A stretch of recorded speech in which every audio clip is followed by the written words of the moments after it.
Hola, buenas tardes, ¿cómo les va? Bueno, estamos en la última reunión del curso.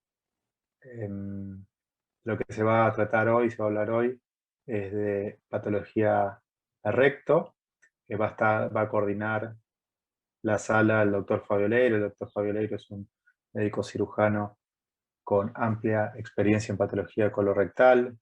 eh, Fue no fue presidente de la Sociedad Argentina de Coloproctología, encargado del American College del capítulo argentino, jefe del departamento de cirugía del Hospital Pena y jefe del servicio de coloproctología de Fundación Favaloro. Fabio, no sé si estás ahí. Sí, hola, buenas noches. Gracias, Diego. Gracias a los organizadores del curso, en particular a vos, Diego, por la invitación.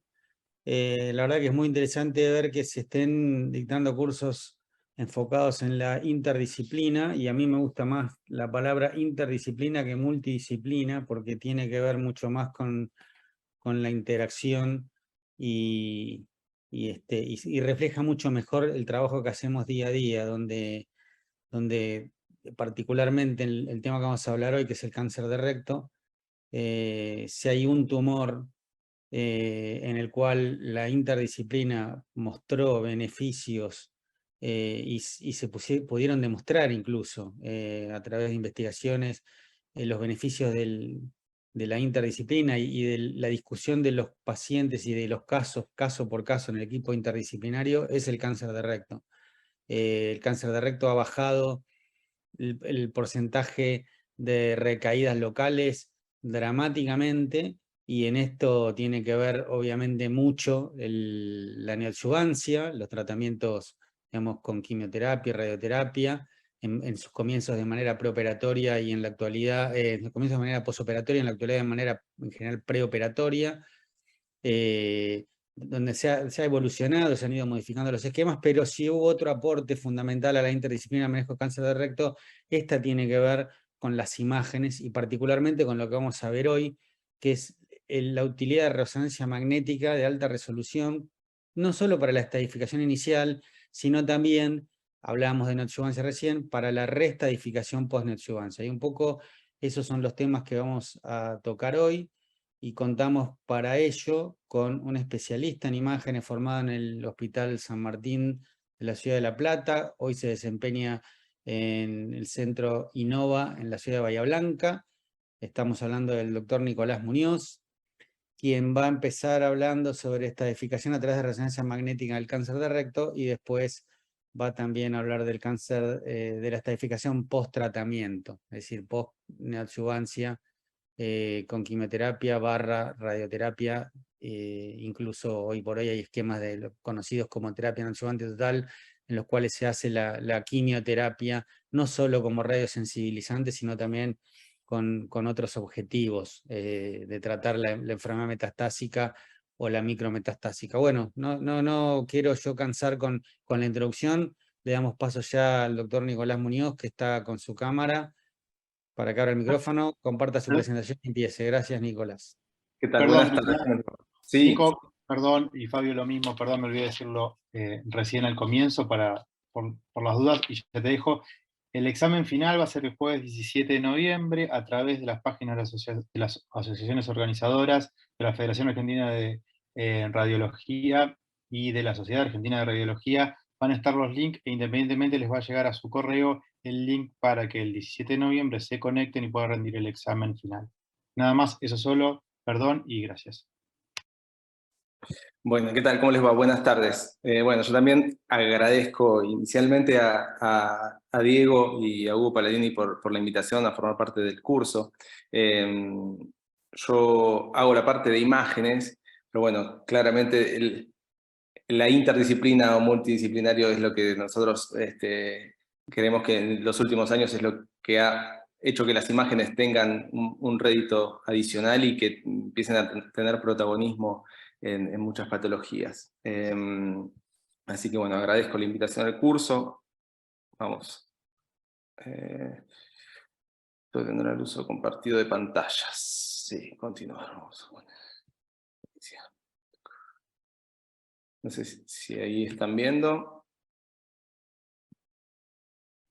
Perfecto, Nicolás. Bien. Así que bueno, arrancamos con el cáncer de recto, el estudio por imágenes inicial, ¿sí? Sabemos que, voy a sacar las imágenes. Sabemos que es la segunda causa de muerte, la prevalencia en países desarrollados es mayor que en nuestro país, y por otro lado la tasa de mortalidad en los países más desarrollados es menor que en los países con menos desarrollo. Entonces eso está reflejado justamente en una mayor detección, mejoras en la estadificación y el tratamiento inicial del recto. Entonces, bueno, hoy estamos reunidos justamente para tratar de que las tasas de mortalidad en nuestro país vayan mejorando.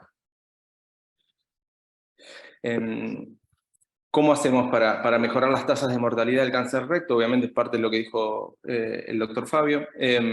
Mejoras en la estadificación y los avances en el tratamiento quirúrgico, pero desde el punto de vista de las imágenes, el uso más generalizado de la resonancia y por otro lado un mayor conocimiento desde los radiólogos con respecto a la estadificación son uno de los puntos claves, al menos en la valoración inicial, ¿sí?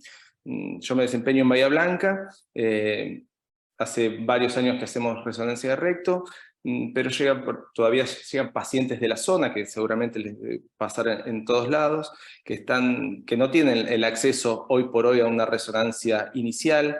A veces los tratamientos son sin esta base, y por eso las recaídas y el mal pronóstico viene de arranque. Entonces, una vez que logremos que haya más estudios de resonancia magnética para el estudio inicial del cáncer de recto, y que por otro lado los radiólogos nos formemos cada vez más y podemos otorgar los datos necesarios al equipo multidisciplinario para poder tomar una conducta terapéutica, eso va a hacer que mejore desde el punto de vista estadístico, ¿sí?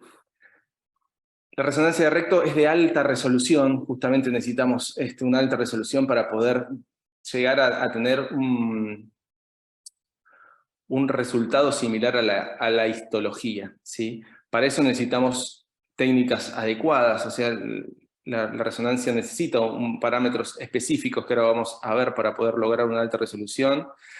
Vamos a repasar los reparos anatómicos principales, vamos a ver la estadificación a través de resonancia, y otro punto a tener en cuenta es el informe radiológico organizado.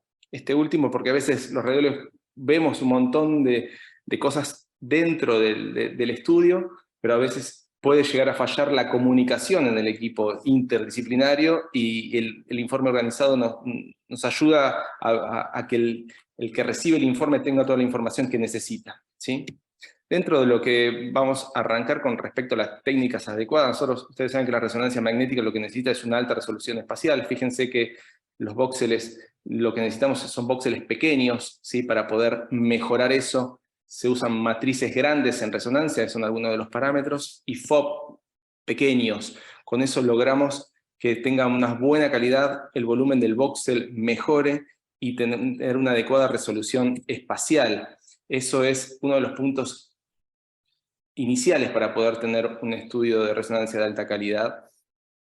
Equipos de alto campo tienen que ser de 1,5 Tesla en adelante, ¿sí? ¿Eso qué hace? El equipo de alto campo lo que va a lograr es una mejor relación entre la señal y el ruido, ¿sí? Por eso no se hace en resonadores de 1 Tesla o abiertos, porque perdemos esa resolución espacial y los detalles que tenemos que ver los vamos a perder, ¿sí?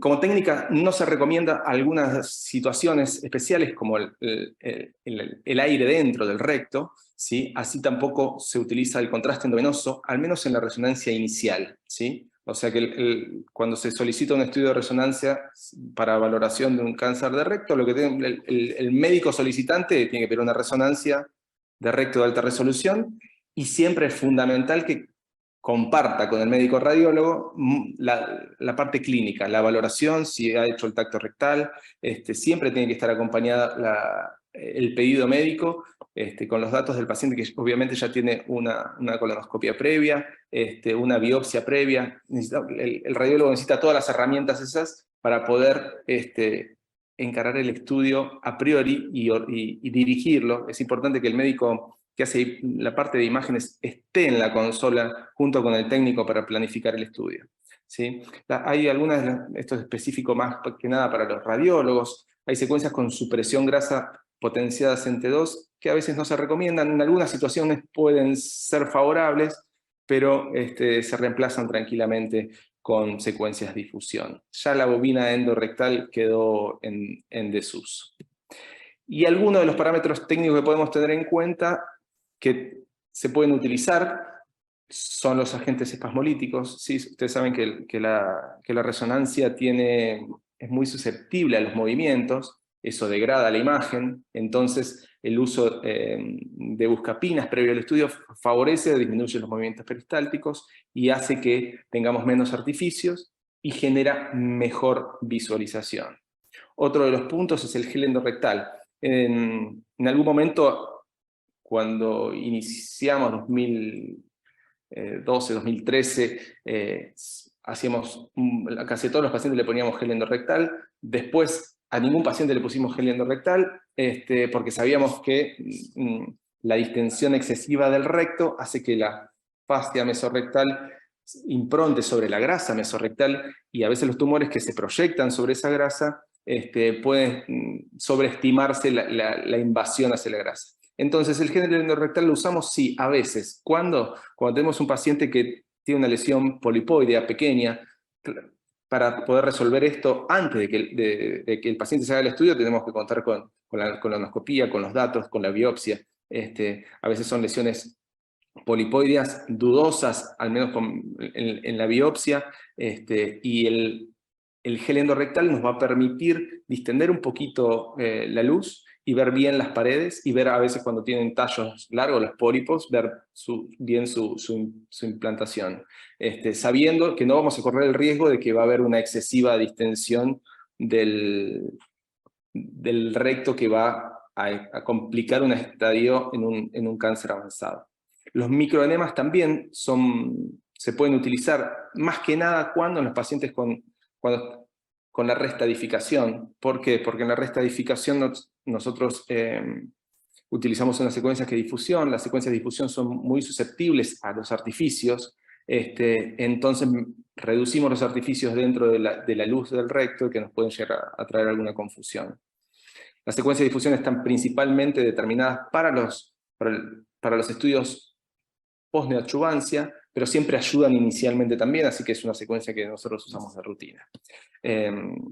Después, las secuencias con contraste las dejamos solamente en algunos casos para los pacientes en la restadificación, ¿sí? En la restadificación, algunas de las lesiones residuales pueden mostrar un refuerzo heterogéneo, y es uno de los puntos que vamos a tener en cuenta. Los reparos anatómicos. En realidad, la mayoría de los médicos cirujanos y los radiólogos ya están muy familiarizados a ver las resonancias de recto. Ustedes saben que la pared muscular del recto por resonancia se ve negra. Estas son secuencias ponderadas en T2, así que el líquido se ve blanco. Esta parte blanca dentro de la luz es el líquido, y en la pared la pared muscular se ve negra, la submucosa se ve más clarita, y la parte de la mucosa se vuelve a ver negra. Esas características a veces no las tenemos siempre, ¿sí?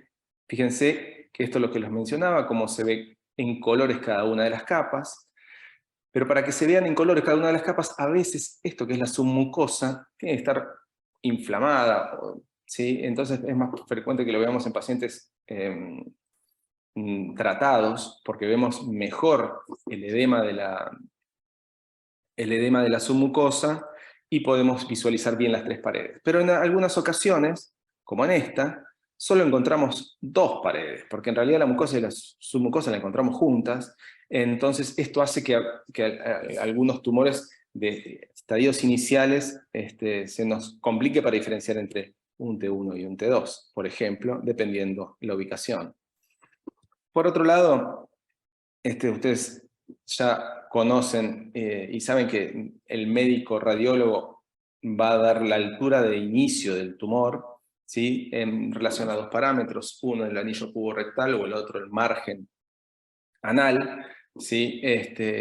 Que a los cirujanos creo que lo que más les interesa es cuando estamos hablando de un tumor de recto bajo, y cuando estamos hablando de un tumor de recto medio o alto, a veces no cambia tanto la distancia, pero sí lo vamos a tener en cuenta, así como también la unión del recto con el sigma, que cuando se desprende el recto del sacro y se ventraliza, lo intuimos como ahí la unión.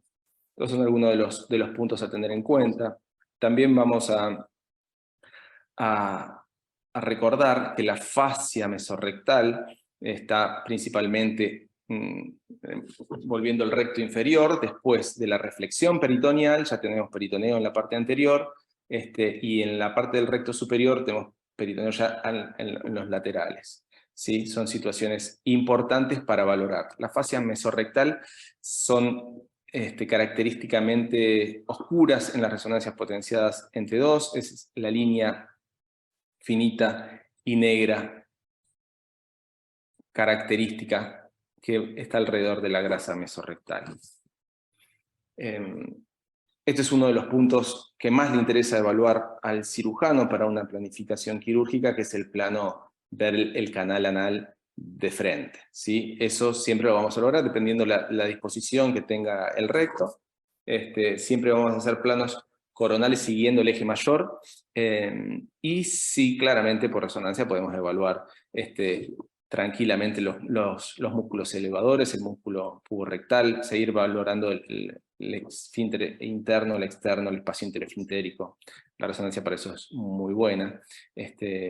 Fíjense que tranquilamente sabemos que la capa muscular es la que continúa hacia el canal y se continúa con el esfínter interno, el espacio interefintérico lo vemos muy claro, los músculos elevadores, las fosas isquianales. La verdad que la resonancia tiene un detalle anatómico que es muy importante para la valoración del cirujano.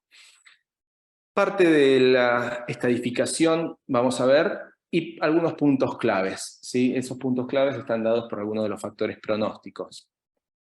Esta clasificación, que es la del TNM, todos la conocen.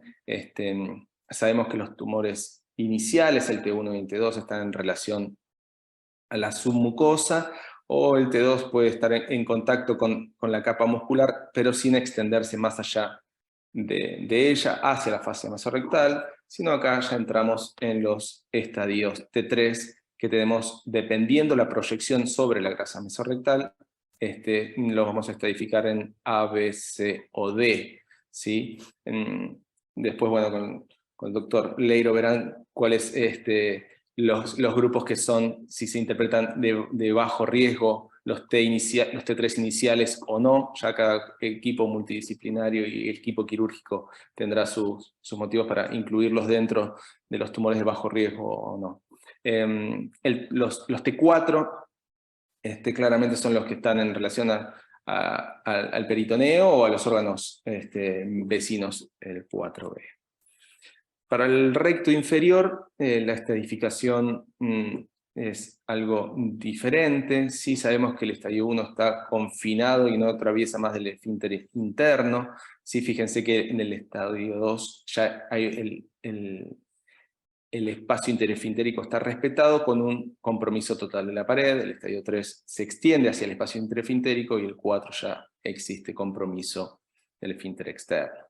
Esto es sumamente importante para la planificación quirúrgica y más que nada en la evaluación de los estadios avanzados de la neoadjuvancia, para saber cuál va a ser la conducta a seguir. Esto es lo que les comentaba. A veces el líquido se ve blanco por resonancia, ¿sí? Así que esto es gel, un poquito de gel dentro de la luz, pues sabíamos que teníamos una lesión polipoidea. Recuerden siempre evaluar el margen de implantación de esa lesión polipoidea, Y característicamente, por resonancia, dijimos que la capa muscular es la que se ve negra, ¿sí? Para este detalle necesitamos la resonancia de alta resolución para poder determinar si en alguno de los lugares existe una pérdida de la visualización de esa capa muscular con tejido de señal intermedia, que es el tumoral, ¿sí? Acá vemos que hay una mínima pérdida. Esta fue un T2 por patología, así que coincidía en parte con la resonancia. Los tumores T1 que infiltran la submucosa y los T2 que se extienden hasta la muscular, a veces son categorías que podemos tener algunos problemas diagnósticos, hoy por hoy con los equipos de mayor teslaje y con diferentes software, cada vez vamos mejorando un poquito más la calidad de imagen y se empiezan a hacer un poquito más evidentes esas relaciones. Inicialmente la ecoendoscopía se utilizaba para diferenciar entre un T1 y un T2. Hoy por hoy, no sé si se sigue utilizando en forma masiva, pero hoy por hoy la resonancia está cada vez aportando más datos y mejorando los protocolos y mejorando, actualizando los software. Vamos a tener cada vez mayor rédito y nos vamos a acercar más a la histología en este tumor inicial, ¿sí? Por otro lado, también tenemos errores diagnósticos entre los T2 y el estadio mínimo inicial del T3. Por eso, bueno, es para discusión. En algunos equipos esto no interfiere, en otros equipos interfiere para el tratamiento, dado que muchos interpretan como el T2 inicial, el T3 inicial, la ELB como de bajo riesgo, pero bueno, eso es para discusión y cada uno con sus protocolos. Acá les muestro una reso de recto donde tenemos una lesión polipoidea, ulcerada, de señal intermedia en pulso T2. Fíjense que la capa muscular se ve perfecta, bien finita, y acá se interrumpe y después sigue. ¿Sí? Yo acá no la medí, pero al menos en este plano parece que tuviésemos una extensión extramural, no sé, de al menos 10 milímetros. Así que estamos en un estadio T3C, ¿sí? Y en este otro plano estamos en un T2. ¿Cuál es la diferencia? La angulación. Fíjense que acá puedo continuar con la muscular perfectamente, y acá parece interrumpida totalmente. Por eso es lo que yo les decía, que es fundamental que el médico radiólogo esté en la consola al momento de adquirir las imágenes, porque para darle diferentes planos de angulación en relación al tumor, ¿sí? Más que nada en estos tumores donde a veces la morfología del recto se vuelve lobulada, con algunas retracciones.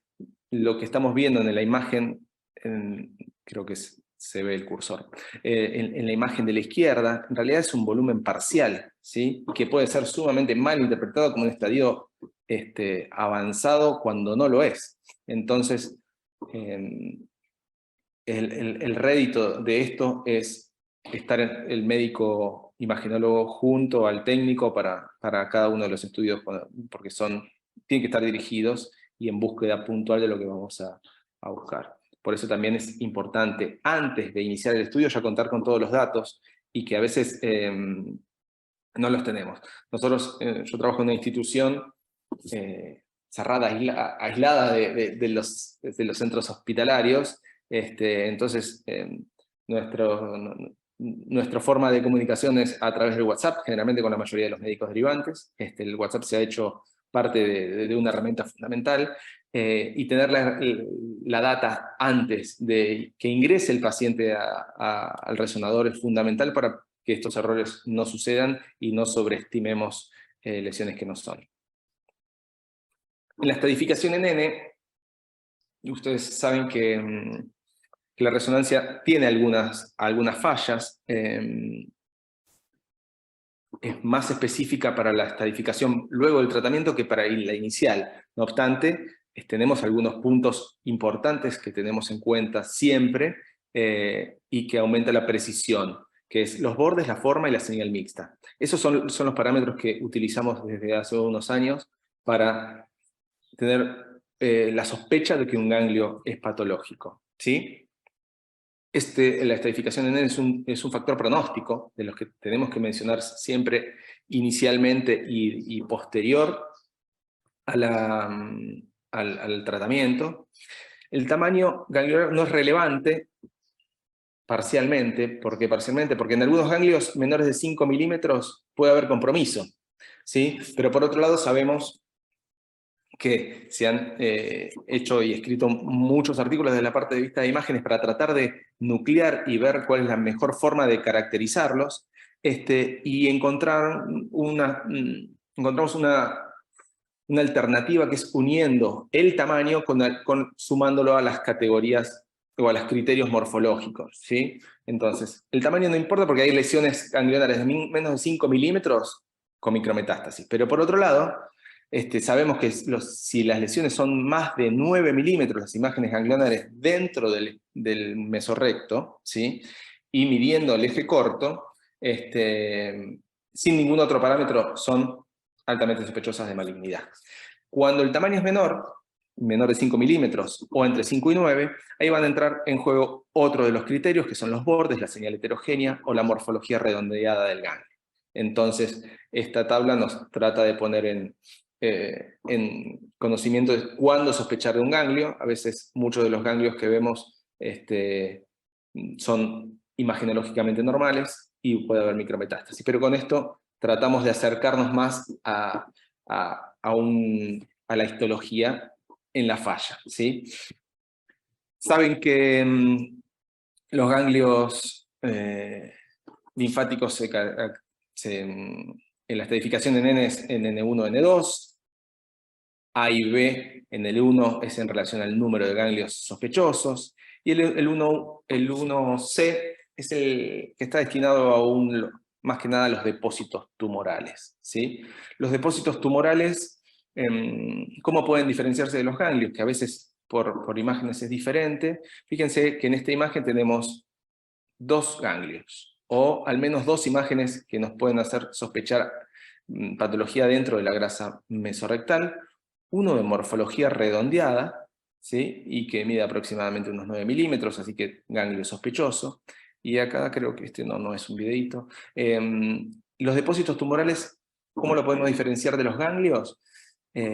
A veces la morfología es mucho más irregular y característicamente pueden continuarse con un vaso, ¿sí? Entonces, uno de los datos claves que tenemos que ver los imagenólogos para definir si es un depósito tumoral, y lo vamos a estadificar como un 1C, es la continuidad del mismo con los vasos sanguíneos, ¿sí? Y los ganglios afectados suelen ser redondos y no están en continuidad con los vasos. Eso es uno de los puntos que tenemos que tener en cuenta. El N2, A y B, está en relación a la cantidad y a la localización de los mismos.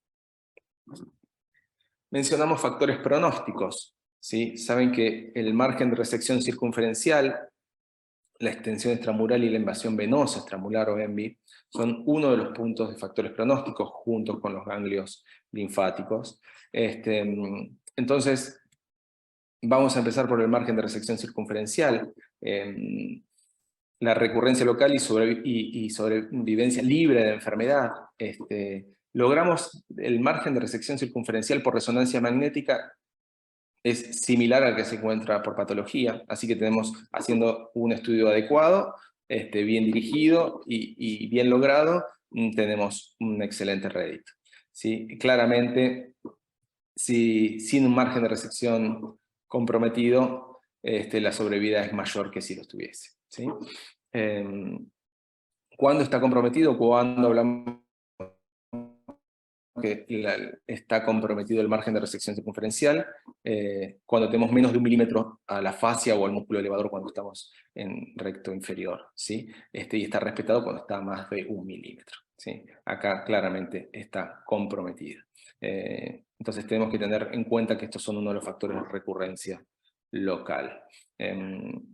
Este es un paciente ya de hace unos años que tiene una lesión de recto bajo con compromiso del margen de resección circunferencial. Fíjense que está el músculo elevador, el paciente nefrintérico está afectado. Luego del tratamiento, que después es un punto aparte que vamos a ver más adelante, pero en este caso luego del tratamiento se ve una clara mejoría, disminuyó la extensión extramural, vemos los cambios fibrosos, por resonancia después del tratamiento se ve negro la fibrosis en la pared, pero no hay tumor residual, mejoró esto es en comparación y el tiempo entre uno y otro, pero sabemos que el margen de resección circunferencial es uno de los factores pronósticos. Este es de hace unos años atrás, lo otorgó gentileza el doctor Damián Beder del Hospital Italiano. El paciente entró en una estrategia de control con una mejoría, con una respuesta clínica por imágenes, tacto rectal y endoscopía, pero por otro lado el factor pronóstico estaba, metástasis sincrónicas iniciales en el hígado. Entonces, el margen de resección circunferencial está directamente en relación a la recurrencia local, a la sobrevida global y la sobrevida libre de enfermedad, y se asocian las metástasis a distancia. Otro de los puntos a tener en cuenta es el margen de extensión extramural, ¿sí? También es un factor pronóstico de metástasis a distancia. Entonces, es importante valorarlo. ¿Sí? Fíjense que el margen de la extensión extramural máxima la medimos, tanto inicial en la resonancia inicial o luego del tratamiento, y es uno de los puntos que tenemos que mencionar, porque sabemos que es uno de los factores pronósticos. Y nos va a dar la invasión extramural, dependiendo si tiene más o menos de 5 milímetros, ¿sí? Una sobrevida global a 5 años del 85 contra el 54%. ¿Sí? Uno de los detalles también a tener en cuenta de la extensión extramural es dónde la vamos a buscar la extensión extramural. Entonces, esto es un detalle importante. Recuerden que generalmente los cánceres de recto se inician a través de una lesión polipoidea o sésil, y tienen un borde de implantación, ¿sí? Que ese es el borde que nosotros tenemos que prestar más atención para ver si hay una extensión extramural, ¿sí? Que es, en este caso, generalmente los tumores tienen forma de C. La base de esa C es la que nos tiene que... la que tenemos que prestar más atención para ver si una extensión extramural suele estar ahí. Fíjense que los otros bordes están bastante respetados, pero donde está la inserción tumoral, ¿sí? Es la que nos importa. Este detalle también es valorado para saber, a veces tumores de recto bajo, pero la base de implantación del tumor es anterior y alejado de los músculos elevadores. Para el cirujano le puede dar otra planificación quirúrgica. Entonces es un dato muy importante a tener en cuenta y mencionarlo. Por otro lado, la invasión venosa extramural, saben que son células tumorales dentro de los vasos sanguíneos, están dentro de la grasa mesorrectal. Tenemos varios ejemplos, pero se van a ver generalmente como estructuras tubulares con contenido en su interior y de una señal intermedia similar al del tumor. También son áreas que restringen al pulso de difusión, son bastante características, suelen estar en relación al borde del tumor, y de ahí se asocian también a los depósitos tumorales. Fíjense que la resonancia es altamente sensible, al igual que la histología para identificar el ENVI. Claramente se asocia a la presencia de metástasis hepáticas. La vía de diseminación hemática ya la conocen, entonces sabemos que un paciente con ENVI o depósitos tumorales siempre hay que evaluar el hígado para descartar metástasis. Y dentro los puntos a tener en cuenta cuando se solicita el estudio de resonancia magnética, lo ideal es hacer el estudio de recto de alta resolución y al menos una resonancia de hígado con difusión para detectar lesiones incipientes, ya que la resonancia sobre la tomografía para las lesiones menores de 10 milímetros es mejor para detectarla a través de la secuencia de difusión. Factor pronóstico pobre, ¿sí? La invasión venosa extramural sabemos que no es un buen factor pronóstico. Con todos estos datos que hemos ido recolectando, o sea, la técnica adecuada para la planificación del estudio, los reparos anatómicos que necesita tener en cuenta el cirujano, conocimientos del TNM, tenemos que hacer un informe radiológico organizado. Estos son algunos de los puntos que tenemos que mencionar siempre, que es la profundidad de la invasión hacia el mesorrecto, la afectación del margen de resección circunferencial, sea invasión vascular, sea perforación, sea afectación de ganglios. Pero ¿por qué insistimos con un informe estructurado? Porque a veces el no estructurado,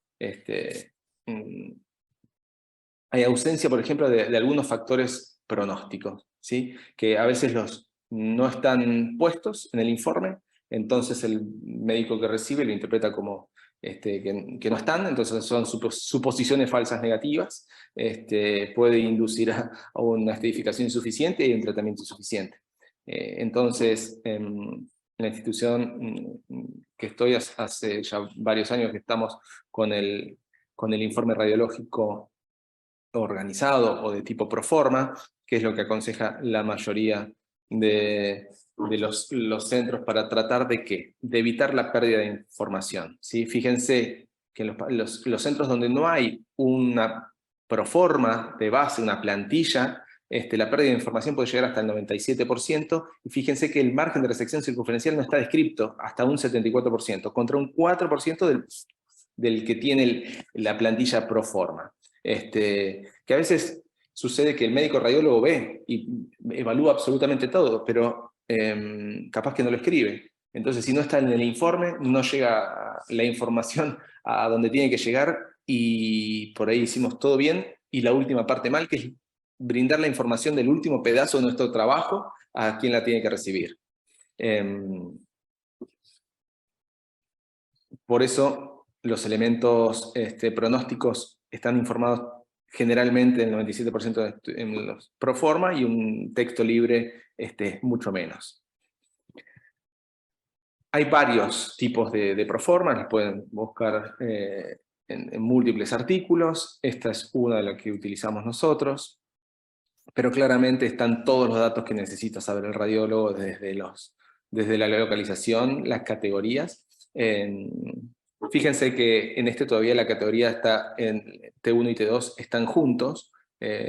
A medida que vaya avanzando las técnicas vamos a tener más herramientas para poder diferenciarlas, pero sí están todos los puntos que tenemos que reconocer los radiólogos e informar.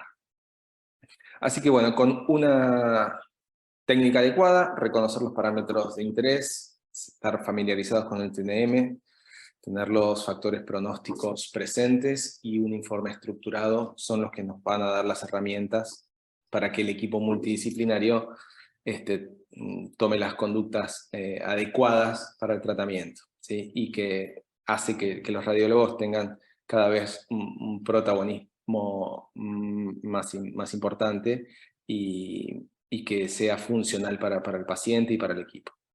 Así que bueno, eso es la primera parte del recto inicial por resonancia.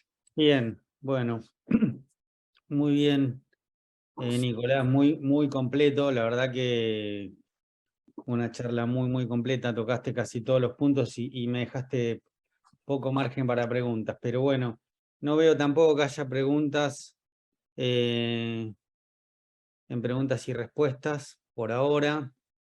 Vamos a hablar, después voy a hacer algún comentario sobre todo lo que dijiste, quizá también alguna pregunta te pueda transmitir, pero yo diría que si te parece, dado que no hay preguntas del público, si querés continuar con tu segunda charla y después hacemos un pequeño, nos detenemos un poquitito a hacer algunos comentarios y ya después seguimos con el caso. Dale, perfecto, me da un poquito de agua. Dale. Bueno, si querés, mientras descansás, un par de comentarios. Creo que lo resaltaste, que una cosa fundamental es que los pacientes que van a resonancia tengan la biopsia. Muchas veces en el apuro el paciente se lo manda sin biopsia y a veces el especialista en imágenes necesita ese dato.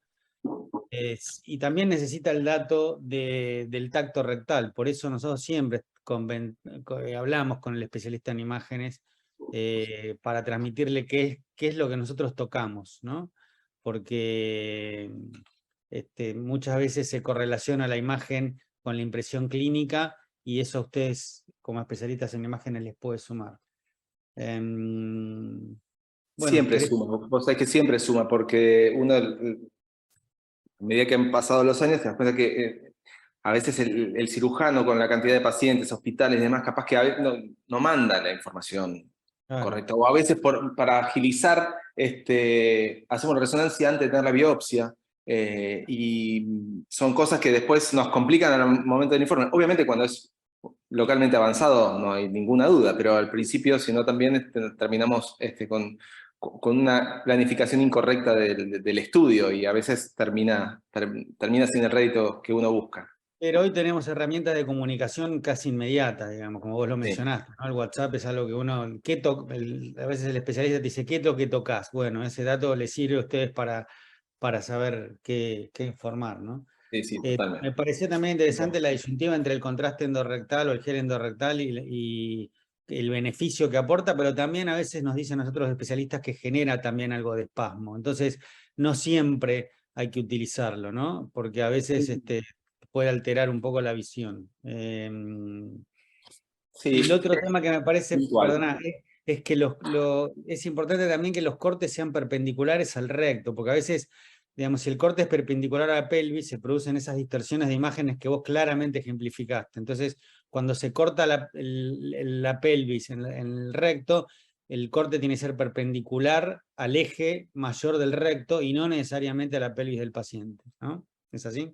Fundamental, aparte para poder determinar, bueno, justo mostré uno de los casos donde si no está bien angulado podemos tener sobreestimaciones erróneas, y por otro lado que necesitas, me imagino que lo que más le interesa ver es el recto inferior, el canal anal, cómo está y cómo viene dado en relación al tumor, y si lo planificamos en relación a la pelvis, está mal porque nos vamos a perder información seguro.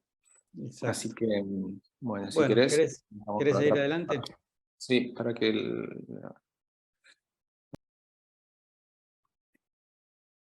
Perfecto. Bien. Bueno, se ve bien ahí, sí.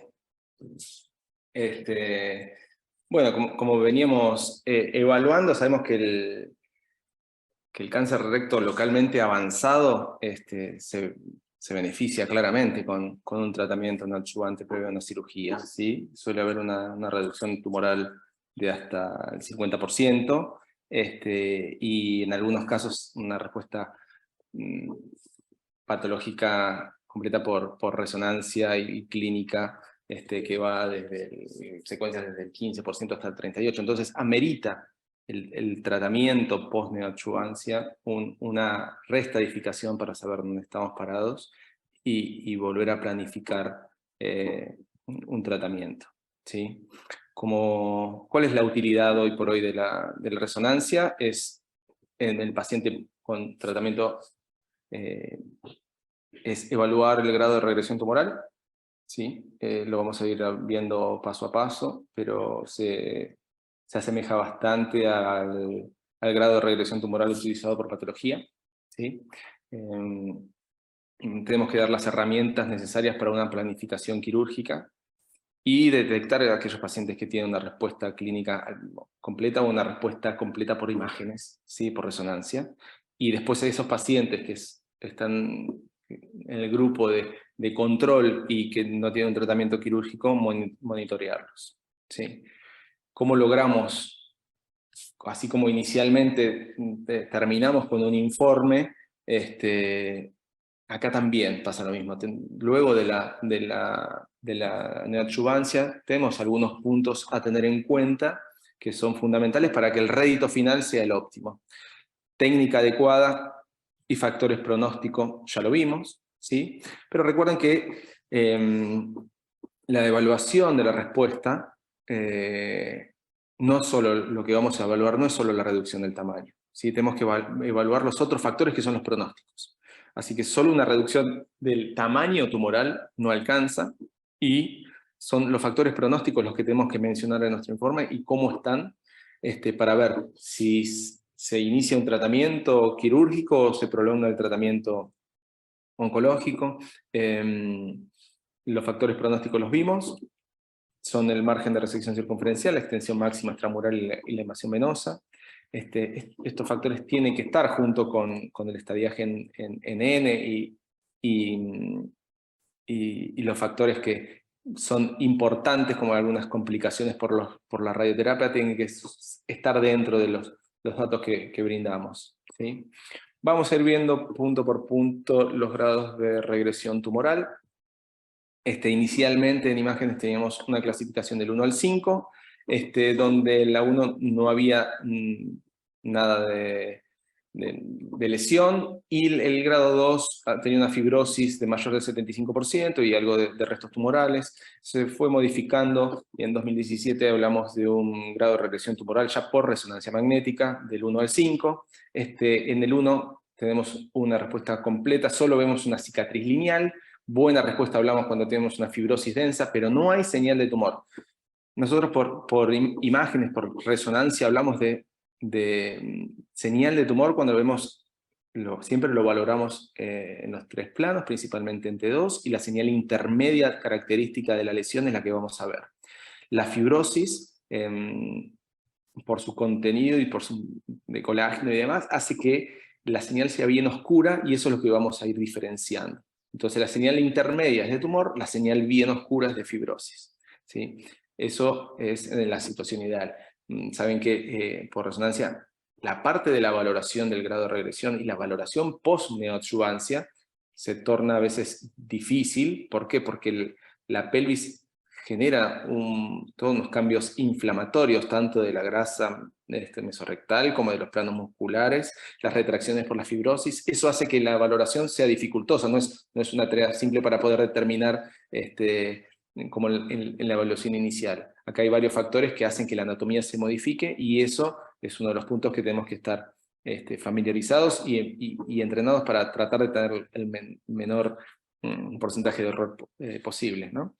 Hablamos de un grado de regresión tumoral 3 con respuestas moderadas, que hay fibrosis, pero ya hay señal intermedia visible, respuesta leve cuando hay más que nada tumor más que fibrosis, y si no hay respuesta o creció el tumor, hablamos de un grado 5. Esto es en relación a alguna de las guías de los tumores. El grado de regresión tumoral por patología son algunas bastante similares. Algunas están inversas, pero la mayoría de los patólogos se rigen por estas. Fíjense en este paciente, el grado de regresión tumoral 1, a ver si se ve, previo y post, ¿sí? Junio-noviembre, una lesión recto medio, que después de la neoadjuvancia encontramos el edema que yo les mencionaba hoy de la mucosa, pero es imperceptible ya la lesión y la capa muscular está perfecta. Entonces ya cuando hay una cicatriz lineal o mínimos restos de fibrosis, hablamos de un grado de regresión tumoral tipo 1. ¿Sí? Fíjense en este paciente, esta es la valoración previa, una lesión de recto inferior hacia medio, con parte que afecta mucosa a submucosa, y después interrumpe la muscular, y tenemos una lesión que se extiende hacia la grasa mesorrectal. Esta es la secuencia de difusión que restringe, así que es una lesión inicial que se excede en menos de 5 milímetros hacia la fascia, es un T3B inicial. Luego del tratamiento, esto es previo y toda esta línea es post-tratamiento, no encontramos más la lesión, ¿sí? Encontramos que la pared muscular sigue oscura, no hay señales de tumor, puede haber una mínima fibrosis, pero es sutil, ¿sí? Las diferencias de tiempo, esta se hizo la previa en septiembre 18, febrero 19, respuesta patológica completa. Después, y fíjense que, bueno, los que les mencionaba, que hay el grado de regresión tumoral es diferente, hay diferentes en patología. La de Manrad es una de las que más se familiariza con la de imágenes. Y bueno, después evaluaremos si estos pacientes, depende de la ubicación del recto, necesitarían o no una resección quirúrgica o se podría controlar. Grado de regresión tumoral 2, acá sí, vemos que el previo, creo que están viendo la flecha, pero el previo es en febrero 2020, y esto un montón de días de julio, 5 meses después, claramente se ve la fibrosis, esto es lo que les mencionaba, la señal tumoral, que es esta gris, ya no está, y la pared se ve oscura, gruesa, con cambios fibrosos claros, que no nos dejan dudas de que el grado de regresión tumoral es 2, hay fibrosis, pero no hay lesión visible, ¿sí? Fíjense, en este caso también, bueno, esto lo puse al revés, están mezclados los carteles, claramente está la previa y está la post-tratamiento. Pero fíjense que una de las cosas que tenemos que ver, la morfología en C, siempre la parte que vamos a ver la extensión extramural es esta, ¿sí? Dato, ganglio, morfología redondeada, es pequeño pero señal heterogénea, o sea, que tiene 5 milímetros, y uno de los puntos que habíamos visto era que era la señal heterogénea y la morfología redondeada, ganglio sospechoso, ¿sí? Post-tratamiento, claramente está la fibrosis, no hay visualización de señal intermedia de tumor, y el ganglio ya no está, ¿sí? Así que también, después vamos a evaluar el tema de los ganglios en un apartado, pero evaluamos las dos cosas. En este caso también tenemos que informar, bueno, en este caso no había extensión extramural, pero siempre la relación con la fascia mesorrectal, la distancia y demás, es uno de los datos que tenemos que poner. Este es otro paciente. Este paciente no tengo el estudio inicial, ¿sí? Pero se está controlando desde, ya es post-tratamiento, fíjense que mucha fibrosis en recto bajo, sin evidencia de lesión tumoral. Nosotros lo estamos controlando, no tengo las imágenes de la resonancia inicial, pero se está controlando. Tuvo un tumor con infiltración de esfínteres, hizo un curso corto de quimio y de radioterapia después de consolidación. Actualmente está en Watch and Waits, es paciente del doctor Marcos Troviani del Hospital Municipal de acá de Bahía. Vemos los cambios en la endoscopía, y dentro de los factores pronósticos que hablábamos hoy, por resonancia, el paciente tenía una metástasis que fue operada. Esta fue sincrónica con el estadio inicial, y hoy por hoy sigue en control, ¿sí? Grado de regresión tumoral 3, ¿sí? Acá es cuando tenemos que el tumor redujo, pero hay fibrosis, pero hay todavía más lesión de señal intermedia visible, ¿sí? Redujo el tamaño, ven claramente que acá redujo el tamaño, pero sigue habiendo una extensión y señal intermedia que supera la fibrosis, ¿sí? Entonces un grado de regresión tumoral 3. Redujo el tamaño, redujo, fíjense, la extensión extramural, pero sigue habiendo compromiso de la fascia retroprostática, de mal pronóstico ellos, pero sí son los que categorizamos como 3, porque hay respuesta, hay fibrosis, pero la señal intermedia también es evidente. Una de las secuencias que utilizamos para valorar los estadios más allá de la regresión tumoral nos ayudan las secuencias de difusión, ¿sí? Recuerden que a veces hay cambios fibrosos que pueden simular parte de tumor, entonces las secuencias de difusión nos ayudan para poder determinar. Fíjense que acá la fibrosis es casi nula, la mayor parte es tumor, ¿sí? La señal intermedia que habla de la residual, de persistencia. Recuerden también que dentro de los datos que obviamente tenemos que informar y valorar, esta paciente tiene una respuesta mala, pero lamentablemente con lesiones también a expensas de los rayos. Fíjense justo donde está esta burbuja de aire, tenemos la comunicación a través de una fístula que comunica con vagina. ¿Sí? Ahí se ve perfecto. Entonces, a veces la terapia radiante también tiene sus consecuencias y encima en este caso que no tuvo la respuesta que buscaba. ¿Sí? El grado de regresión tumoral 5 es en donde la lesión está igual o peor que el inicial. Acá vemos una formación con una gran extensión extramural, con compromiso del margen de resección circunferencial, algunas adenopatías, post-tratamiento,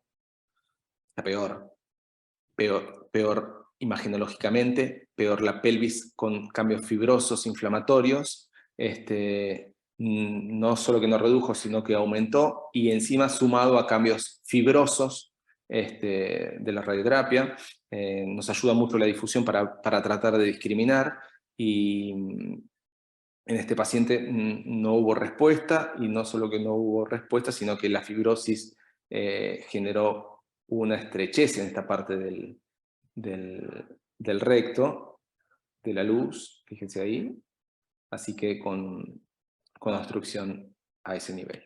¿Sí? Así que estos son los grados de regresión tumoral. Otro de los puntos que tenemos que tener en cuenta es esto, que es la respuesta de mucina. Ustedes saben que situación ideal para el médico radiólogo es tener el estudio inicial. ¿Por qué? Porque si no, tenemos como en este caso. Fíjense, la mucina se ve blanca en T2, se ve blanca en las secuencias potenciadas que potencian el líquido, que son las T2, y desde mouse, esto es de agosto 21, diciembre 21, abril 22. ¿Cómo fue evolucionando? ¿Qué pasa? Esto es degeneración coloide de un tumor no mucinoso o un verdadero tumor mucinoso. Para esto, para poder determinarlo, tenemos que tener la resonancia inicial, ¿sí? Porque si el tumor de inicio es mucinoso, esto es una malísima respuesta. Pero si el tumor no es mucinoso, puede ser las otras variantes que tenemos, que es degeneración coloidal o una degeneración tumoral, pero sin valor patológico. Así que por eso es importante siempre tener la resonancia inicial. Capaz que este paciente no tuvo nunca la resonancia inicial, eso nos complica en la primera estadificación. Fíjense que esto es la lesión de señal intermedia en pulso T2, esto es la fibrosis, se ve claro la mucina. A medida que pasa el tiempo, cada vez hay más fibrosis, el componente de señal intermedia ya no se visualiza y acá tiene casi todo fibrosis. O sea que fue mejorando más allá de la mucina. Lamentablemente no tenemos el estudio inicial. A veces no lo tenemos porque se pudo haber hecho en otro centro, a veces no lo tenemos porque que no tiene los medios para poder hacerlo, o no es de Bahía Blanca y ya viene con un tratamiento iniciado. Esta es otra respuesta también. Tampoco tenemos el inicial, pero claramente se ve el componente mucinoso, la fibrosis que condiciona una dilatación de la tubárica, así que los cambios secuelares de la radioterapia los tenemos que evaluar también. Este es un paciente ya de, a ver si se alcanza a ver la fecha, 2015. Hace rato. un paciente del doctor Damián Beder, que lo operó y tuvo, esto ya creo que es post-tratamiento, lo operó, lo llamé, Damián, ¿cómo te fue con la cirugía? No, bien, la parte del recto estaba bien, pero me dice, ¿no viste unas lesiones ganglionares mucinosas que tenía en el ilíaca? ¿Cómo no las viste? Y bueno, se aprende de todo. A veces, si no vamos, la mucina es blanca igual a la grasa. Entonces ver algo blanco en un fondo blanco es mucho más difícil que ver algo negro en un fondo blanco. Por eso, a veces en estos pacientes puede o resultar beneficioso hacer una secuencia con supresión grasa, entonces toda la grasa mesorrectal y que rodean los vasos ilíacos se pone negra y vamos a ver esto brillante, o en las secuencias de difusión, ¿sí? Que también tiene un efecto T2 y lo vamos a ver brillantes. Entonces estos son los escenarios planteados. Entonces la respuesta a la mucina puede estar en relación puede ocurrir en tumores que no son mucinosos y se vuelven mucinosos después, ¿sí? Una respuesta patológica pero que no altera la supervivencia, o un tumor mucinoso que fue de inicio, sin respuesta, y ahí sí sabemos que es de mal pronóstico. Entonces tenemos que diferenciar estos escenarios. Entonces, si tenemos la resonancia inicial, que sabemos que es mucinoso, y después de tratamientos hay mucina, es mala la respuesta.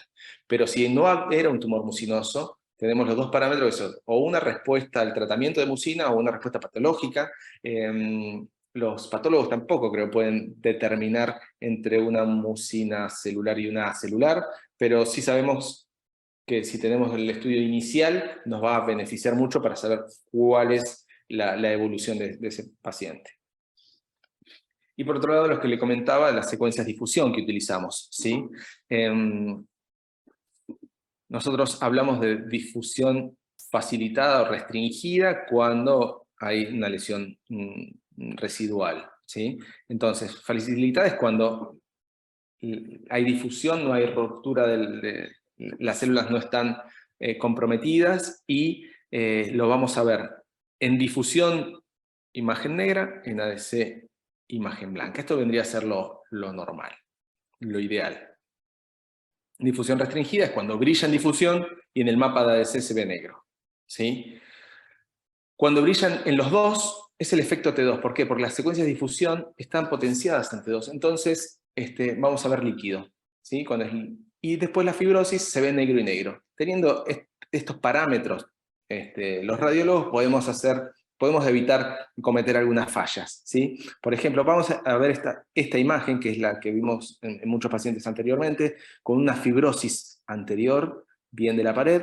Esto blanco que ven en el medio es el líquido de la luz, y esta la submucosa un poquito inflamada por los rayos, ¿sí? Entonces, fíjense dónde estaba esto fibroso. Perdón, ¿verdad? Es donde estaba esto fibroso, en secuencias de difusión se ve negro, y si lo llevamos anatómicamente es esto que también se ve negro, ¿sí? Que no tenemos que confundir con esto que se ve blanco acá, que se ve blanco acá, que es el efecto T2, que es el líquido dentro de la luz. Entonces, teniendo estos parámetros a mano y recordándolos, podemos cometer algunos errores menos, los radiólogos, pero sí, siempre tenemos que ver la fibrosis y su adecuada difusión y su mapa de ADC. Como en este caso, a veces los cambios seculares de fibrosis son más extensos de lo que creemos, y en realidad lo que está la difusión restringida es un poco más pequeña y nos ayuda la difusión en estos casos. También los ganglios no se caracterizan, no nos podemos dar detalles por difusión, pero sí son lamparitas prendidas en la oscuridad, ¿sí? Entonces es muy fácil verlos. Después lo vamos a caracterizar. Pero esto es lo que les decía cuando el ganglio mucinoso no lo informé. En difusión era muy fácil de verlo, ¿sí? Porque era una lamparita prendida. Entonces, después lo vamos a caracterizar y vamos a ver las características puntuales, si es redondeado, si tienen márgenes irregulares y demás. Pero al menos ya los identificamos por secuencias de difusión. Después los vamos a ver en las secuencias anatómicas. Así como vimos el escenario inicial de los ganglios, del estadio N en la resonancia de inicio, para la restadificación es más fácil, tenemos que tener en cuenta la duración del tratamiento, pero es más fácil ¿por qué? Porque ya manejamos un criterio que más que nada es el tamaño, ¿sí? Se consideran benignos dentro de la grasa mesorrectal los que son de menos de 5 milímetros, y se deben considerar malignos los que tienen más de 5 milímetros. Entonces es medio arbitrario el tamaño, pero nos ayuda a evaluar. Fíjense, este paciente, inicio enero 2020, control junio 2020. Teníamos varios parámetros a tener en cuenta, la morfología redondeada y 9 milímetros. Entonces, altamente sospechoso de malignidad, pasó a menos de 5 milímetros, o sea que ya no, en la restadificación este ganglio no es un ganglio sospechoso, ¿sí? Así que tengan en cuenta valorar siempre los ganglios y el tamaño arbitrario, ¿sí? A su vez, esto se puede extrapolar también a los ganglios inguinales o obturadores, que son los que tenemos que evaluar. Con toda esta información, vamos de nuevo a un informe organizado, ¿sí? ¿Para qué? Para ver el grado de regresión tumoral. Habría que restadificar en T, a ver dónde estamos parados luego de la neoadjuvancia, definir la reducción o no de los factores pronósticos, y siempre que los tumores bajos dar información de cómo está el complejo esfintérico. Así como hay proformas para los informes de RM inicial del cáncer, hay algunas que valoran luego de la restadificación. Se pueden utilizar, que es una mnemotecnia, que es cáncer, para recordar siempre el margen de resección, valorar los estudios anteriores, valorar el estadio N, ver el complejo esfintérico, ver ENVI, y valorar siempre el grado de regresión tumoral. Con todos esos datos, va a ser el equipo que actúe con el paciente, si los va a interpretar, si son de bajo riesgo, intermedio o alto, cambian, saben ustedes que cambian, depende de las guías americanas o europeas, pero bueno, ya es más del equipo multidisciplinario, y es esa la data que necesitamos dar para que después, con un tiempo adecuado, el cirujano decida alguna de estas, por ejemplo, de cirugías va a elegir para el tratamiento óptimo para el paciente.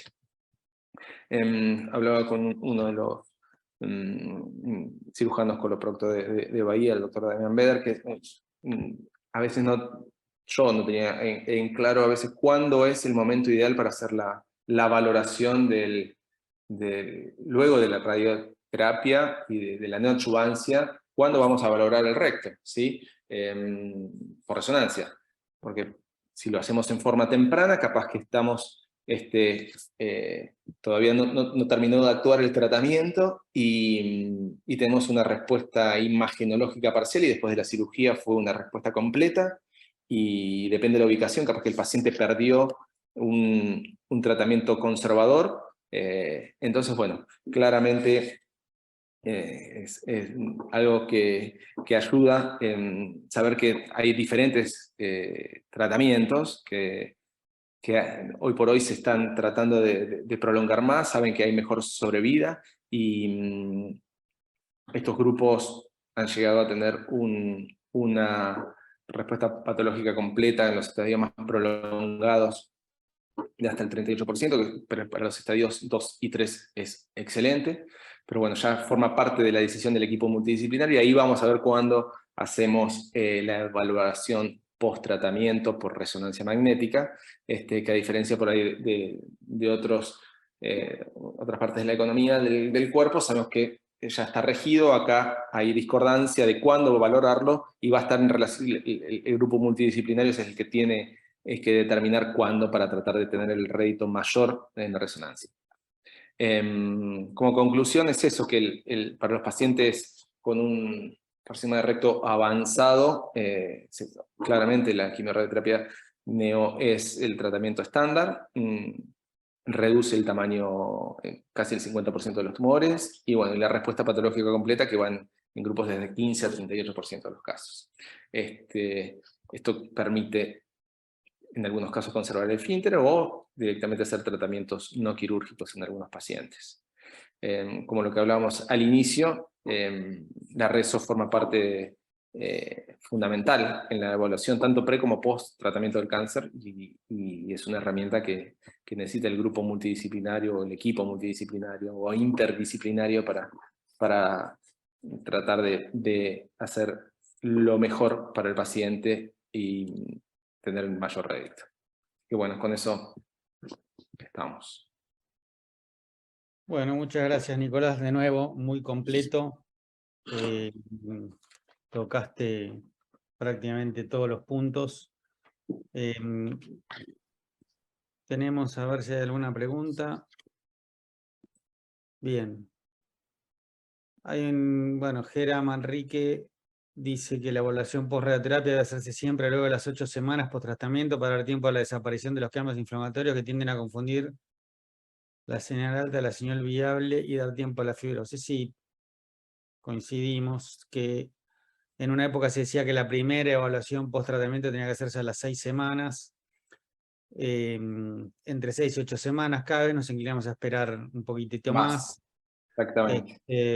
Pero bueno, más o menos sí, 8 semanas sería el momento de hacer la primera evaluación. Si a las 8 semanas no hay respuesta, hay que proceder rápidamente a la cirugía. Si hay respuesta, uno puede esperar hasta 12 y 16 semanas incluso, de acuerdo a las últimas publicaciones del grupo de Abraham y Rodrigo Oliva Pérez de San Pablo hablan de esperar hasta 16 semanas para decidir si el paciente va o no a un tratamiento no operatorio. Y después hay otra pregunta que dice, en parámetros generales, ¿cuándo se va a hacer el control post-neo? Bueno, un poco también, ya lo mencionamos. No sé si querés agregar algo más, Nicolás.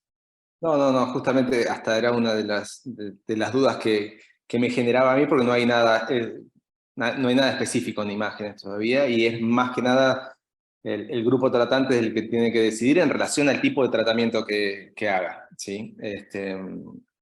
Pero sí que no tiene que estar muy alejado al tiempo después de la cirugía, o que se planifica la cirugía para que no encontrar una respuesta parcial por imágenes y que después en la cirugía sea completa.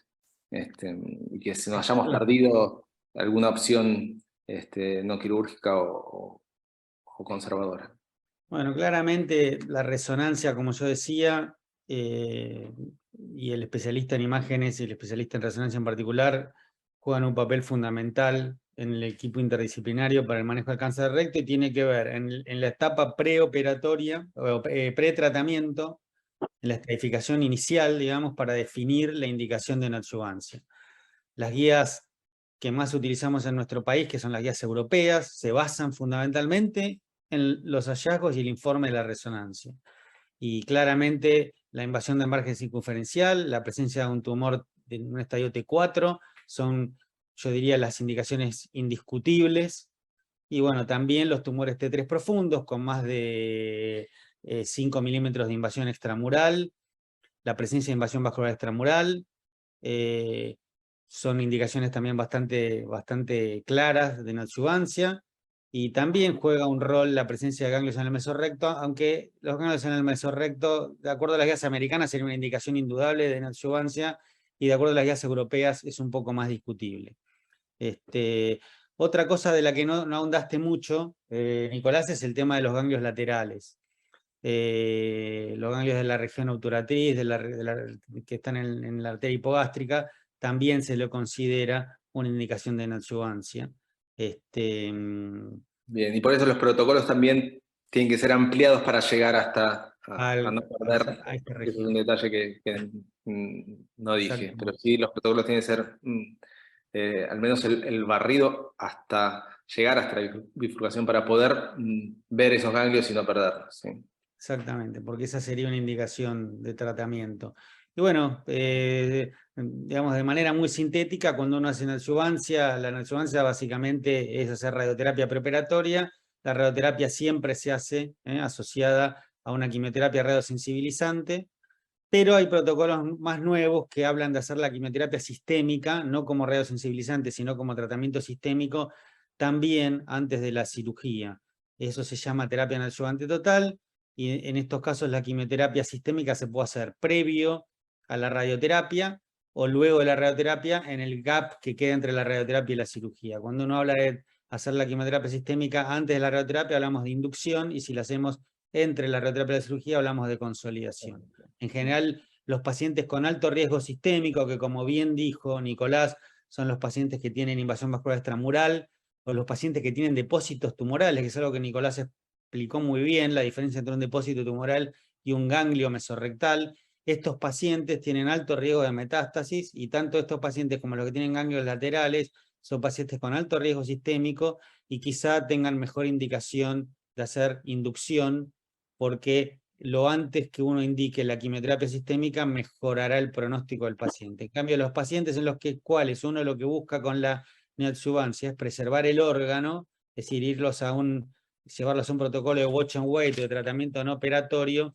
quizá tenga más sentido pensar en un esquema de consolidación, ¿no? Hacer la radioterapia, si hay buena respuesta, consolidar con más quimioterapia para aumentar la respuesta y ver si eso nos mejora o aumenta las chances de que ese paciente pueda ir a un tratamiento no operatorio. Y lo otro, bueno, la utilidad de la resonancia post-quimioterapia tiene que ver fundamentalmente con la posibilidad de incluir a los pacientes en un protocolo de tratamiento no operatorio, o incluso la planificación quirúrgica, ¿no?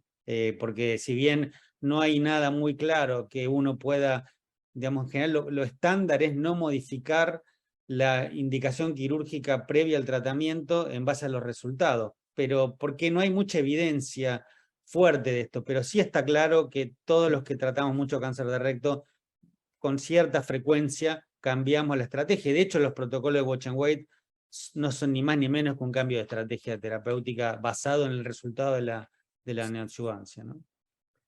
Y así como es importante tener una comunicación con el especialista en imágenes previo al tratamiento, también es importante tenerla post-tratamiento quirúrgico, donde uno le hace una devolución al especialista en imágenes y le, digamos, y le comenta qué es lo que encontró, porque todos aprendemos de esto, ¿no? Muchas veces el especialista en imágenes, digamos, le es muy útil que uno le diga, mira, esto que vos informaste como un T3, no era un T3, o sí era un T3, y acertaste con tu diagnóstico, y por eso es importante esta comunicación, antes, durante y después del tratamiento, para que todos podamos aprender de nuestros errores y de nuestros aciertos. ¿Mm? Sí, claramente el cirujano es el vedor del partido. Con Y el respecto a las patólogo, te diría, sí. tanto más que eso. Entonces, y tal cual, bueno, como le mencionaba, la primera ganglio con compromiso mucinoso me alcanzó, y después no se vuelve a repetir, pero bueno, son herramientas que vas adquiriendo y que a medida que pasa el tiempo es experiencia, y que la nutrís claramente con la comunicación, porque si yo me quedo encerrado con el informe, se fue el informe y ahí quedé, no voy a tener nunca el rédito que vas teniendo cuando la comunicación es fluida. Exacto. Y de hecho hoy, como decíamos, por WhatsApp es fantástico, porque las imágenes se mandan continuamente por WhatsApp. Exactamente. Así que... Bueno, vamos entonces a darle paso a la doctora Martina Vigarna, residente de cirugía del Hospital Universitario Fundación Favaloro. Martina, ¿estás ahí?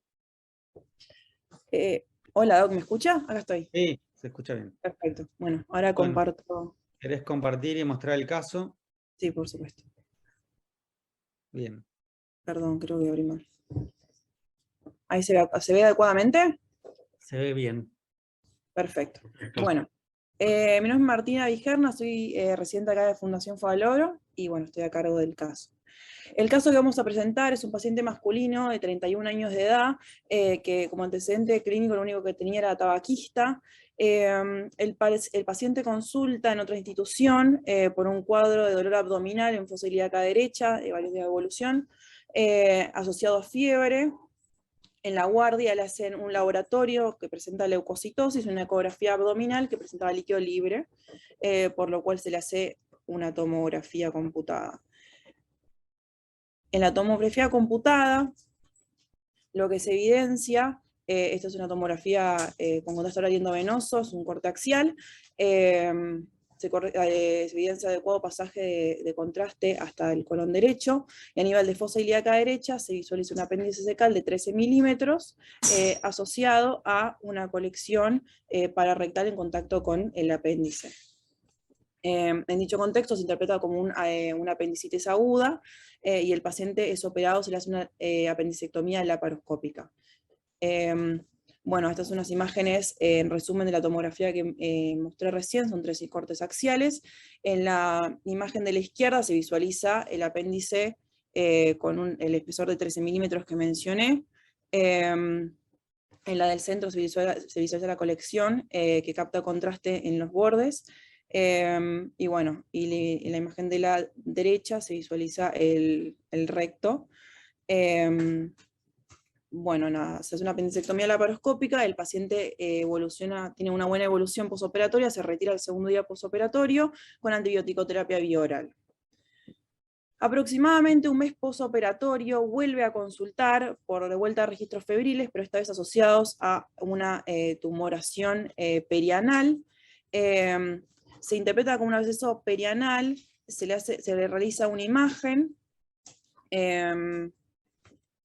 que es la imagen que estoy mostrando, es también una tomografía axial con contraste oral y endovenoso, en donde se visualiza a nivel de la unión recto-sigma unas imágenes hipodensas compatibles con que podrían ser abscesos perirrectales con burbujas,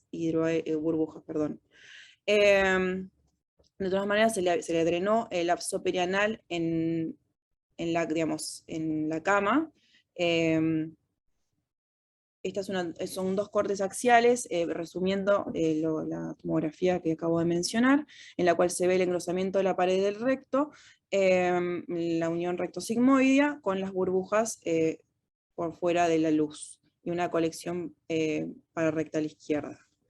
En dicho contexto, y la imagen estenosante de recto, se decide estudiar el paciente. El primer estudio que se le solicita es un colon por enema. En el colon por enema evidencian una abrupta cambio de calibre a nivel de unión recto-sigmoidea. Y bueno, presenta simetría irregular en las paredes, y una imagen típica en signo manzana mordida, que es la imagen que está hacia mi derecha. Posteriormente se le realiza una endoscopía digestiva baja, en la cual aproximadamente a 10 centímetros del margen anal se visualiza una lesión friable, estenosante, que ocupa 100% de la luz, que no fue franqueable con el gastroscopio, la cual se tomó biopsia. Bueno, la anatomía patológica de la biopsia de la endoscopía informó un adenocarcinoma infiltrante de bajo grado, y presentaba expresión antigénica conservada para las proteínas de reparación del ADN, MSH2 y MSH6, y déficit de expresión para las proteínas MLH1 y PMS2. Bueno, el paciente se decide estadificar con una resonancia magnética de alta resolución. En dicha resonancia se visualiza una lesión de unión recto-sigmoidea a 141 milímetros del margen anal, que infiltra hasta el peritoneo parietal y toma contacto con el conducto eferente izquierdo, con invasión vascular extramural positiva y compromiso ganglionar de mesorrecto. Lo informaron como un T4A N1 con ENVI positivo. El paciente, una vez estadificado, es evaluado en ateneo multidisciplinario con los oncólogos, quienes deciden en contexto del paciente con su tumor con factor de riesgo y su edad temprana y su mutación en los genes del mismatch repair, comenzar con neoadjuvancia con pembrolizumab. La idea era realizar 4 ciclos y posteriormente restadificarlo, luego el tercer ciclo. El paciente cumplió los 3 ciclos, se restadifica, la nueva resonancia magnética informó un T4A N0, entonces ahí es derivado a nuestro servicio de proctología para planificar su cirugía. El paciente estaba esperando en su casa la cirugía y comienza una semana previo a la consulta con dolor abdominal, que empeoró las últimas 24 horas previas a la consulta. En la guardia se constata un registro de 37,7. El paciente estaba estable hemodinámicamente, pero el examen físico, el abdomen estaba doloroso, sobre todo en hipogastrio, en fosa ilíaca izquierda, con defensa y sin reacción peritoneal. Se le realiza una ecografía en guardia, en la cual se ve una imagen hipoecogénica de contornos irregulares en contacto con las asas intestinales en fosa ilíaca derecha, y el escaso líquido libre interasas. Solicitamos una tomografía de abdomen. Es un corte axial, es una fase portal con contraste aliendo venoso, en la cual se visualizaba lo que impresionaba un plastrón de intestino delgado, con líquido libre y burbujas aéreas, en íntimo contacto con la lesión rectal que el paciente presentaba ya conocida. Bueno, en dicho contexto, lo evaluamos, y se decidió proceder con la cirugía. Si bien una cirugía por guardia, el paciente es un paciente joven, así que decidimos hacerle una resección anterior, laparoscópica, con una enterectomía en bloque e ileostomía de protección y una biopsia de pared posterior de vejiga, dado que una vez que ingresamos, la lesión estaba en íntimo contacto de la vejiga impresionada e infiltrada.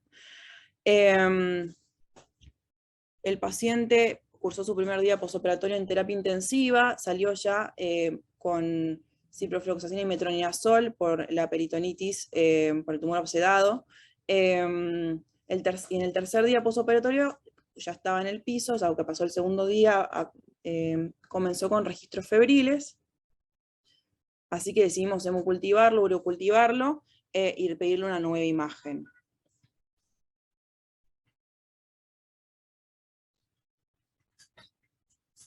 Bueno, es una tomografía computada en un corte axial, en la cual se veían, una fase portal, se ve restos de neumoperitoneo que impresionaban, que eran consistentes con el día posoperatorio. Presentaba adecuado pasaje del contraste.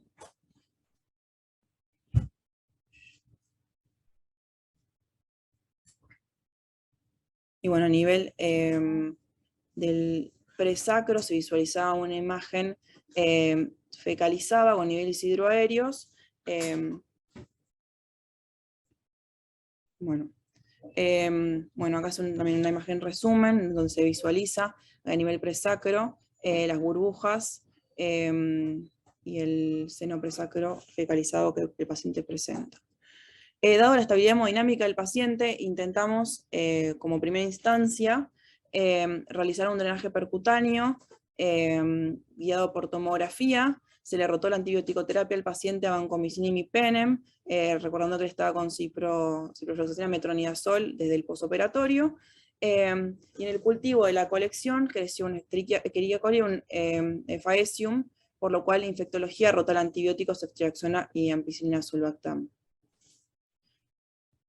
El 9º día postoperatorio realizamos una tomografía control en la cual se visualizaba una disminución de la colección en el seno presacro, pero no se veía una restricción completa de la patología.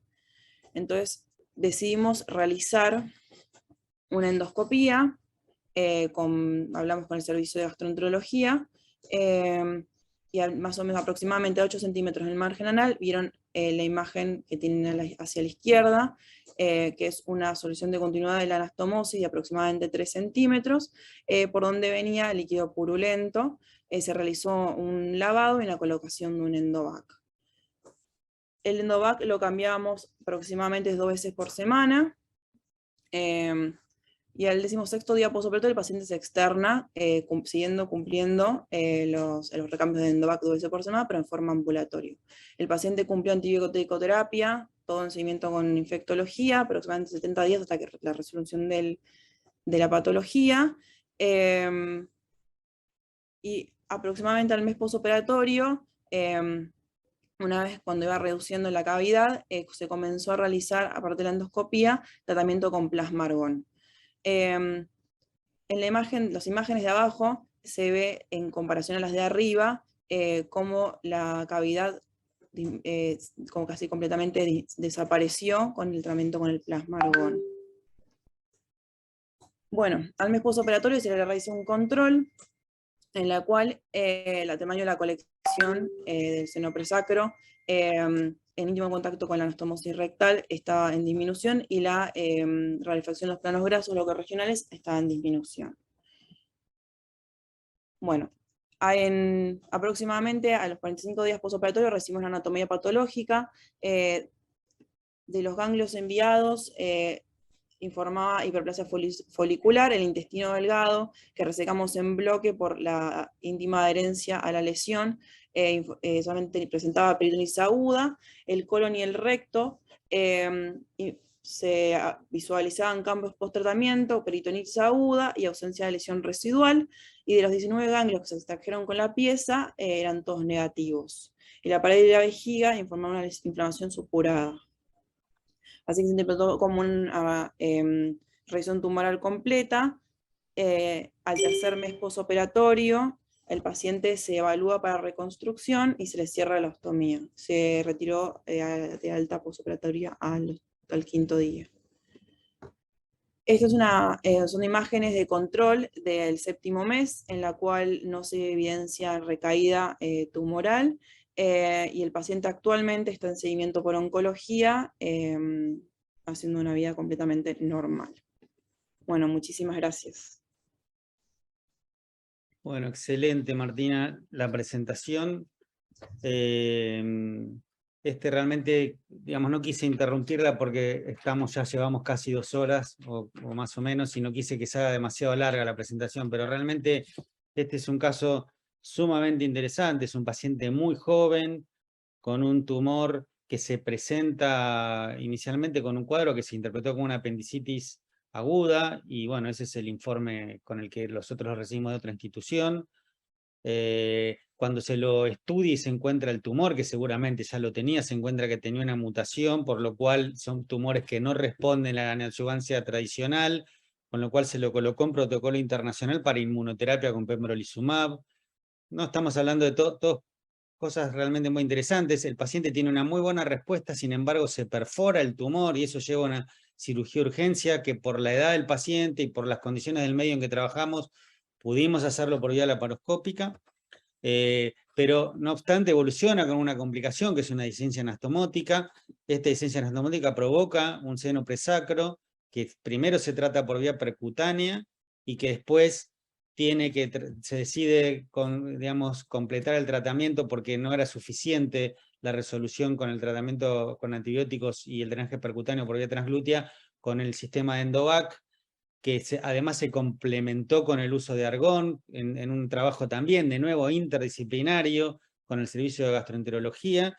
Y finalmente, lo más sorprendente de todo es que este paciente termina teniendo una respuesta patológica completa y que gracias a todo este tratamiento y manejo interdisciplinario con oncología, gastroenterología, coloproctología, el equipo de cirugía general que nos ayudó en la guardia, etc., este paciente al tercer mes del posoperatorio se le pudo cerrar la ileostomía y hoy está haciendo una vida totalmente normal. Así que realmente creo que este es un caso sumamente interesante que supo resumir muy bien Martina. Gracias, Martina. Así que bueno, no sé si Diego, ¿querés hacer algún comentario? No veo más preguntas en preguntas y respuestas. No sé si Nicolás, ¿también querés agregar algo de esto?